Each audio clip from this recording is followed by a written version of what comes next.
Je prie les partisans de ce système dont vous êtes, monsieur Pétetin, de m'expliquer comment ils soutiendront une population immense dont tous les moyens d'existence consistent dans le travail lorsqu'elle sera repoussée des ateliers qui n'emploieront que des machines. Oui, je vais m'y employer, monsieur Bouverie, si vous me laissez parler. Merci. La machine permet de substituer à l'esclavage de l'homme l'exploitation de la nature qui a des ressources infinies. Excusez-moi, monsieur Pétetin, si je puis me permettre de relever votre expression « la nature aux ressources infinies ». De mon point de vue, et eu égard à l'époque dans laquelle je vis, j'affirme que la nature est sans voix. Et elle ne peut donc pas attirer l'attention sur les destructions qu'elle subit. Au fil du temps, elle a trouvé des porte-paroles. Ah oui, non, mais si vous ne me laissez pas parler, moi je m'en vais. C'est ça qu'on appelle un débat aujourd'hui? Excusez-moi, monsieur Pétetin. Bien, Julie, je crois que vous avez vexé monsieur Pétetin. Vous devriez peut-être aller là. Merci, merci. Monsieur Pétetin. Bien. Monsieur Robert-Luc, je crois que... Oui, cette controverse entre Pétetin et Laborie, c'est ce qui nous a donné envie, effectivement, de faire cette édition sur l'industrialisation, d'autant qu'objectivement, c'est bien un débat d'aujourd'hui encore. Donc il n'y a pas besoin d'avoir fait Sciences Po pour le comprendre. Et puis, en plus, ce thème rejoint bien nos préoccupations depuis 2008, à savoir redonner la parole au Canut. C'est vrai qu'on a toujours admiré les étoffes, admiré le savoir-faire des Canuts, admirer les compétences et l'imagination des négociants, des soyeux, mais c'est vrai aussi qu'on a négligé tout l'aspect social de l'action des Canuts, et notamment tous les débats autour de problèmes qui, au fil du temps, au fil de ces 10 ans, de 9 ans, nous montrent combien ils sont encore actuels.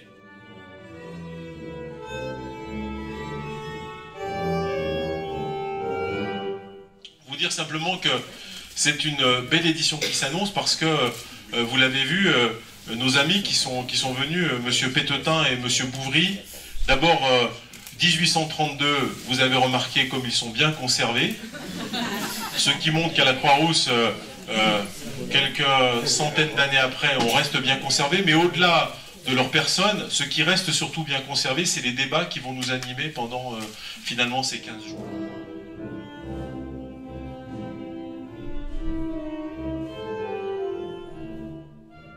La manière de travailler du Novembre des Canuts, c'est une manière polyglotte, vous utilisez toutes les langues, c'est-à-dire une langue scientifique, vous utilisez la conférence, le conte, la visite, le théâtre, la comédie, et je pense qu'on ne peut pas transmettre à nos contemporains, puisque finalement la seule chose qui compte, c'est la manière dont nous parlons de ce sujet entre nous et entre contemporains. On ne peut pas le faire de manière érudite ou purement scientifique, il faut pouvoir le faire de façon poétique et artistique, et je crois que c'est ce que vous faites pleinement, et c'est ce que les musées Gadagne voudraient faire avec vous dans les 2 semaines qui viennent, donc merci de ce partenariat.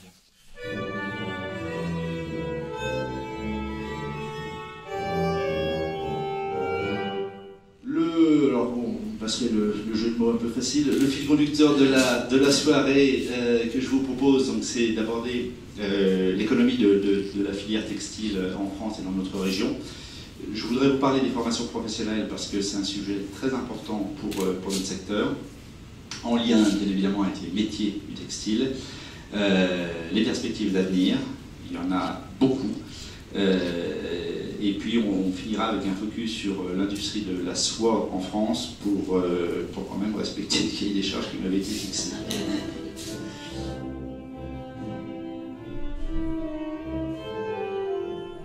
On a voulu faire ce parallèle entre la soirée à Spitafield et à Lyon, et la fin de l'histoire, je vous laisserai lire, mais la fin de l'histoire, c'est que à Lyon, on va toujours garder un très haut niveau, et qu'en Angleterre, voilà, ça va baisser jusqu'à ce que ça disparaisse complètement.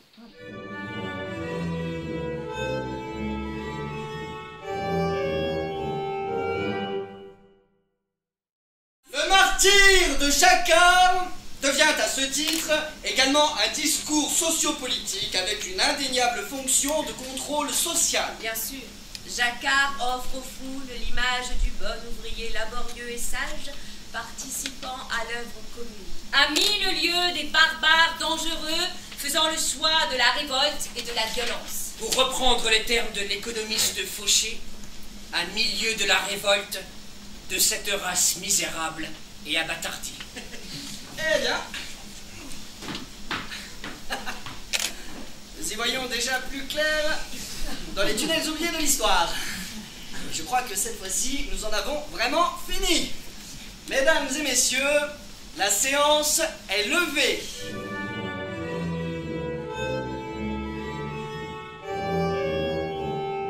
Alors je pense qu'effectivement, c'est une invention collective, mais je vais préciser quand même. De tout le temps, les canuts, les maîtres tisseurs ont cherché à améliorer leur mécanique. Avant Jacquard, mais après Jacquard. Et effectivement, comme dans ces recherches, il y a toujours un certain nombre de noms qui sont plus connus que d'autres, mais c'est une constante.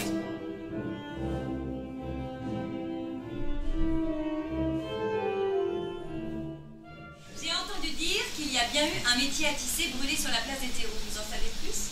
Oui, il encombrait, on l'a mis dehors, on l'a brûlé.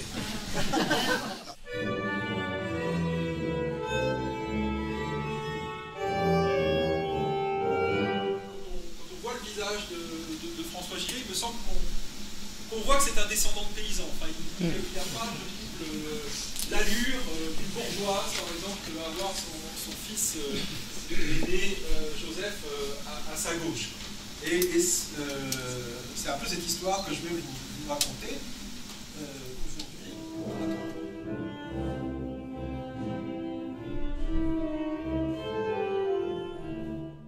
Pendant le travail, il est interdit de chanter, de jaser, ça doit être dur, de s'amuser, de s'asseoir pour dormir, de s'injurier, c'est plutôt mieux, d'aller plusieurs fois au lieu d'aisance et aux fontaines, et d'y séjourner sans nécessité. Je ne vous fais pas un dessin. On est au début du XXe siècle, et regardez directement quelques années après ce qu'ils étaient capables de faire. On part sur un véhicule qui ressemble avant tout à un fiacre, hippomobile, c'est les caisses de fiacre. Et regardez au niveau motorisation, quelque chose qui va rentrer et qui va être quelque chose de déterminant, c'est le refroidissement du moteur. Là, vous avez un radiateur à ailettes qui permet de refroidir. Le moteur, il circule, il va beaucoup plus longtemps, il y a plus de puissance. Donc on peut dire que la voiture, l'automobile légère est née.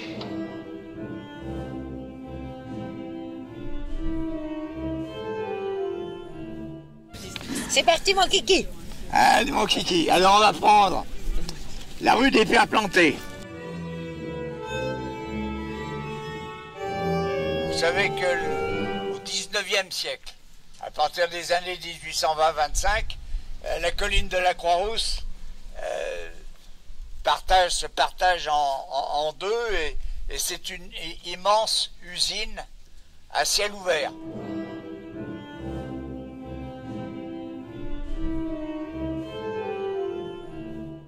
Quand on examine un peu plus précisément qui habite, on s'aperçoit qu'un certain nombre de tâches, de métiers ont tendance à se regrouper. Par exemple, à partir d'ici, on va trouver beaucoup de liseurs, ceux qui traduisent le dessin sur le papier, sur le carton perforé. Ils vont se retrouver. On va trouver de plus en plus en descendant de cabinets de dessinateurs. Vous voyez, il y a des rapprochements un peu comme dans une usine où des services qui ont besoin des uns des autres vont se retrouver tous ensemble.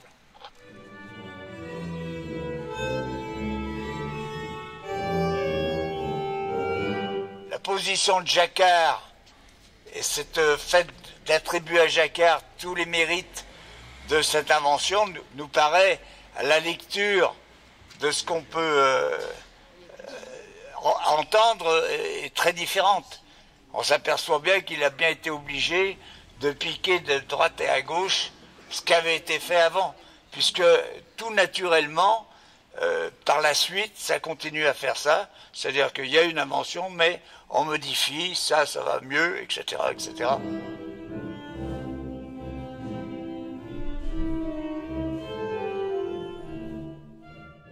Il y avait monsieur Tranchat, qui était un mécanicien. Il va avoir, lui, un brevet, déposer un brevet d'invention et de perfectionnement pour la confection de mécanique à la Jacquard et à dévider. Et lui, alors, il écrit dans l'écho de la fabrique, hein, on est dans les années 1830, et il conseille à tout le monde d'aller voir donc ces mécaniques chez Morel, qui est au 14 rue des Tempes Claudiennes, c'est juste au-dessus. Hein, donc il y a comme ça des échanges qui se font sur un même secteur.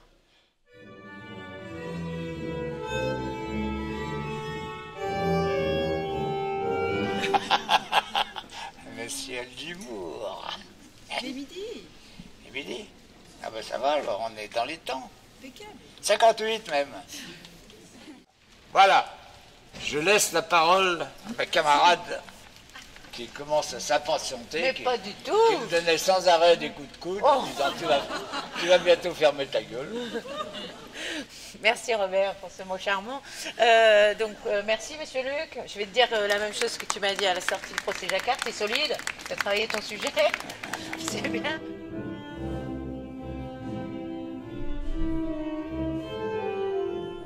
On a commencé à élever des vers à soie dans cette école, à courir après les feuilles de mûrier, et puis à s'intéresser à l'histoire du quartier.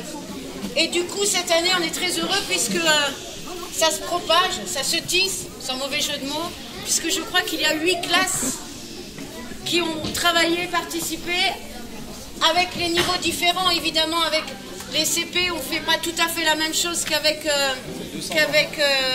Ça fait 200 enfants. Qu'avec les CM2, ceci dit, nous sommes intervenus dans toutes les classes qui souhaitaient participer. On a eu des très très belles rencontres, des très jolies questions, des élèves qui commencent à comprendre et à vivre leur quartier avec un regard modestement qu'on leur propose un peu différent, de lever le nez, de regarder, de comprendre qu'est-ce que ça veut dire un appartement canu.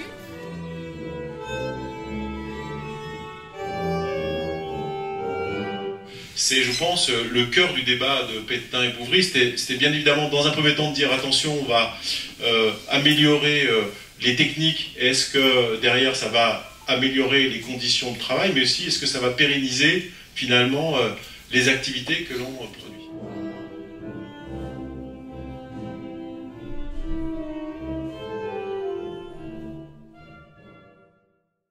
Et derrière, il y a la question évidemment de la quantité de l'emploi. Bon, on y reviendra, donc je ne développe pas là-dessus, combien les gens qui vont être jetés à la rue, sur le débat, la mécanisation va jeter des milliers d'indigents à la rue, qu'est-ce qu'on va en faire? Et puis d'autres qui disent, effectivement, il y a des nouvelles activités, il y a la question du temps, de la transition, de l'anticipation. Quand c'est rapide, c'est plus compliqué que quand les évolutions sont plus lentes. Et puis la question du niveau de compétence. Alors ça, on y reviendra peut-être dans le débat, parce qu'on a une main-d'œuvre plus qualifiée, certes, mais avec des compétences techniques, me semble-t-il, plus réduites, et des compétences de polyvalence, d'organisation, des compétences collectives plus élaborées, plus évoluées. Et donc là, il y a une contradiction. Donc, elle était posée à l'époque, hein, dans le débat.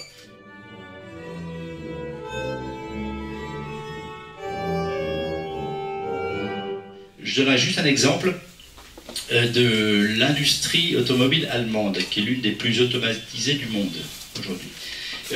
L'automatisation à grande échelle de cette industrie n'a pas fait perdre d'emplois, puisque depuis 20 ans, il y a 100 000 salariés en plus dans l'industrie automobile allemande.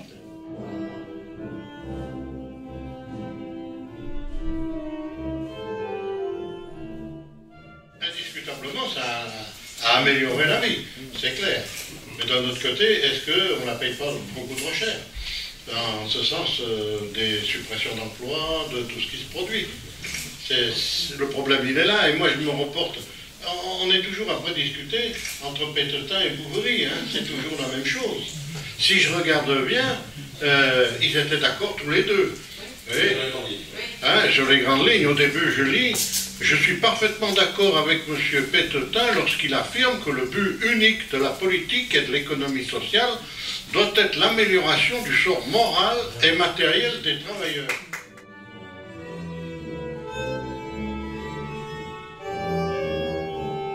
Je vais juste vous donner un exemple qui est tout à fait contradictoire. J'ai dirigé une société, on était 264 personnes, on n'allait pas très bien, et donc on m'a demandé de venir redresser cette société, et on parlait d'innovation tout à l'heure, j'ai développé un tout petit outil, et un tablier qui permettait d'alimenter les machines.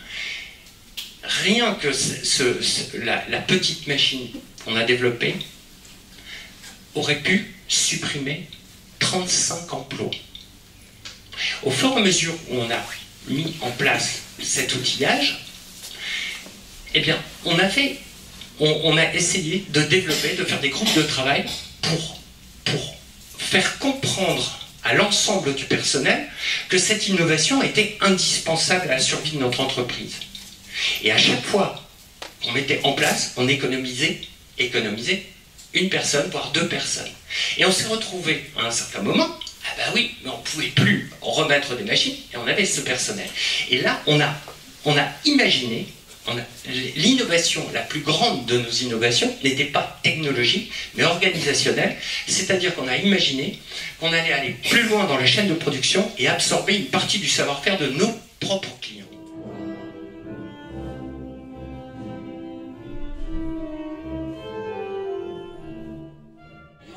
Chercher ce charme de société des grandes villes, chaque famille vit cloîtrée et n'a d'autre intimité que celle du pot-au-feu.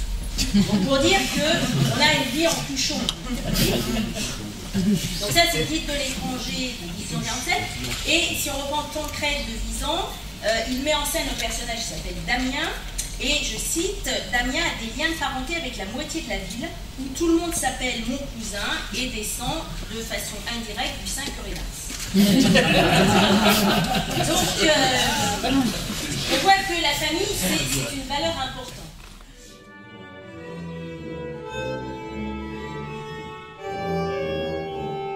Bienvenue sur le plateau de cette émission de grande écoute, Trajectoires empruntées, enregistrée en direct de la bibliothèque municipale de la Part-Dieu.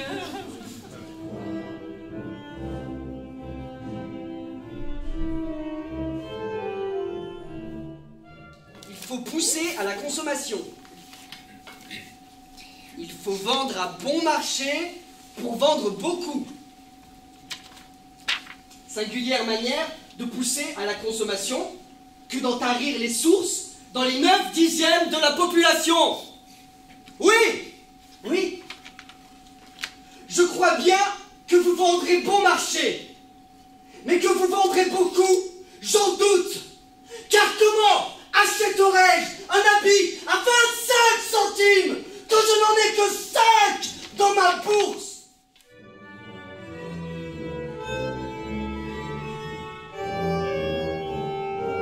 Aurais-je l'air de faire un paradoxe en affirmant que les 2 écoles ont raison? Que M. de Sismondi disait vrai en avançant que les machines sont, dans l'état actuel des choses, un très grand malheur, et que M. Say n'avait pas tort en soutenant avec fermeté le droit d'invention dans l'industrie, comme une liberté sainte et inhérente à la nature de l'homme. Quand vous dites, M. Bouverie, que l'emploi des machines pour produire à bon marché est une mauvaise plaisanterie, il est clair que vous avez raison contre le gouvernement tel qu'on l'a entendu jusqu'ici.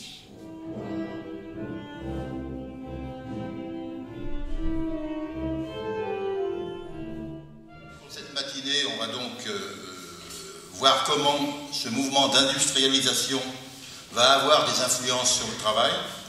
S'il a des influences sur le travail, ça a aussi des influences sur les hommes, les femmes, mais aussi sur la ville, sa conception, son organisation et sa structuration et la vie qui s'y déroule.